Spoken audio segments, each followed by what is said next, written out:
Hello everyone and welcome to my Coronation Street 24 channel. I hope everyone is having a wonderful day. Before we begin, please hit the subscribe button and give this video a thumbs up. RHOC's Tamra Judge opens up about autism comments and mental health journey. Tamra Judge is sharing her therapy experience while explaining controversial statements about autism that caused major public backlash. The 57-year-old Real Housewives of Orange County star had an emotional breakdown during a therapy session shown on the show's season 19 premiere. She talked about the mental health struggles she's been working on for the past 4 months while clearing up previous comments that upset many people. "I realized that you have to dig up those things that are buried deep inside of you, because those are the things that come out when you get angry," Judge said during the July 10 episode as she walked into her session already crying. The reality star has been addressing tough topics in therapy, including her difficult custody fight with ex-husband Simon Barney, her estrangement from her daughter Sydney, and her father leaving their family. These unresolved issues have greatly affected her emotions and how she handles stress. Judge said her current mental state has made life especially hard. "My sensory issues are heightened. My intrusive thoughts are out of control right now," she told her therapist. Her therapist explained how complicated mental health diagnosis can be, saying, "And we talked about unprocessed trauma and whether or not the spectrum was part of this, because the symptoms can also mimic that. There's too many variables. It's hard to say until you get an assessment." Fixing past mistakes with honesty. The therapy session let Judge address the controversy around her October 2024 podcast comments, where she said she was on the spectrum after just one therapy session and no official diagnosis. Her statement on the 2 T's in a Pod podcast, which she co-hosts with Teddy Mellencamp, led to harsh public criticism from people questioning whether she understood autism spectrum disorder. "When you mentioned that to me, I had gone home and went on my podcast and I misspoke," Judge admitted during her therapy session. "I shouldn't have said anything. I just got annihilated publicly and I had a really expletive last year." Judge later told people that she had no time to process things when she recorded that podcast episode and admitted she didn't really understand what being on the spectrum meant. Autism spectrum disorder, as explained by the National Institute of Mental Health, is a brain and developmental condition that affects how people behave, socialize, and communicate, with different symptoms and levels of severity. The negative response deeply hurt Judge's mental health and made her difficult year even worse. "It was very hurtful," she said in a confessional. "People think that I don't have feelings, and it's not true. And I'm tired of being called a horrible human being because I'm not." Working to make things better. Judge is focusing her therapy journey on personal growth and improving her relationships with others. The reality star said she is working on controlling her emotional reactions and communication habits that have impacted her personal and professional relationships. "I just don't want to lash out when I'm mad, even if somebody's done me wrong," Judge shared. "I want to fix things." Her therapy work has shown deep trust issues that come from past experiences, especially her complicated relationship with her daughter. "I'm so afraid if I get close to people, they'll turn on me," she admitted. "So I just keep a wall up so they don't get close. I don't nurture my friendships. I think my biggest struggle is trusting people. I've got very few people that I can really talk to." Judge is actively working to change her reactive behaviors that she traces back to unresolved trauma.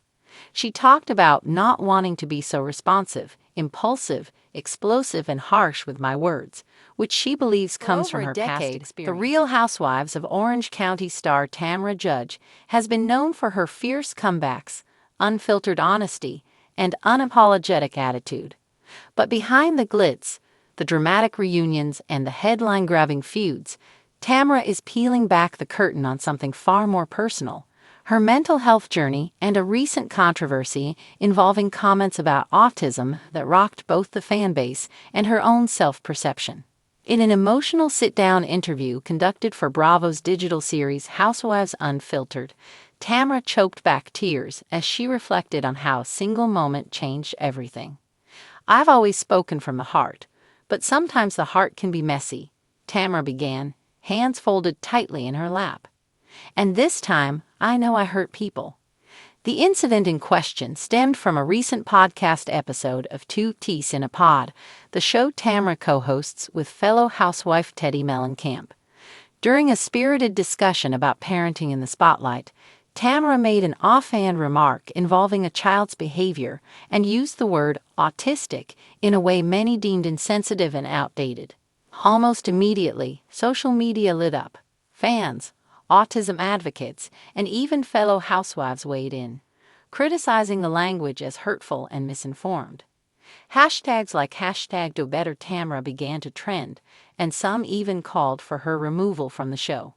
I was horrified when I listened back to what I said, Tamra admitted. My heart sank. I wasn't trying to be malicious. I was being flippant, careless. And that's on me. Within days of the backlash, Tamra issued a public apology, both on Instagram and live during an RHOC after-show taping. But for her, the apology wasn't the end. It was just the beginning of a deeper reckoning. It forced me to look in the mirror, she said, not just at what I said, but why I said it, and how I've handled pressure, criticism, and public life for the last 15 years. Tamra revealed that she's been quietly battling anxiety and depression for much of her adult life, struggles she rarely discussed publicly. There's this idea that if you're strong, loud, and confident, you can't also be hurting, she said. But I've had panic attacks before reunion shows. I've cried myself to sleep wondering if the world sees the real me, or just this Bravo-edited version. She spoke candidly about raising her son, Spencer, and the emotional toll that family estrangement and public scrutiny has taken on her. People don't understand how hard it is to be a mom when your life is under a microscope. I've made parenting mistakes. I've said the wrong thing, but I've always tried to learn. Tamra shared that the autism controversy led her to reach out to several autism advocacy groups and that she's currently undergoing sensitivity training to better understand how language impacts neurodiverse communities. I met with a mom who has twin boys on the spectrum, Tamra said, voice cracking. She told me, it's not about canceling you. It's about inviting you to do better for our kids. That moment broke me open. One of the most powerful parts of her journey, Tamra says, has been therapy. I resisted it for years. I thought, I'm tough, I'm fine. But I wasn't. I needed help. Not just because of the backlash, but because I've been carrying so much. Childhood trauma, unresolved anger, the loss of friendships, even the grief of my ex-husband Simon's cancer diagnosis. It all piles up. She credits her husband, Eddie, as her rock throughout it all. Eddie's seen me at my worst, she said. He's held me when I've cried, challenged me when I've spiraled, and reminded me that healing isn't weakness, it's courage. Tamra says she's also leaning on her RHOC castmates more than ever before, especially Shannon Beador and Heather Dubrow. Shannon and I haven't always had an easy relationship, she laughed. But she's shown me grace lately that I don't think I deserve. Heather invited me to a charity gala for autism awareness. That meant a lot. Despite the emotional weight of the last few months, Tamra is hopeful that this experience will allow her to use her platform in a more mindful way. I never want to be the villain in someone's life story again, she said. It's one thing to be a firecracker on TV, but I want to be remembered as someone who grew, someone who listened, and someone who gave a damn about people beyond the camera.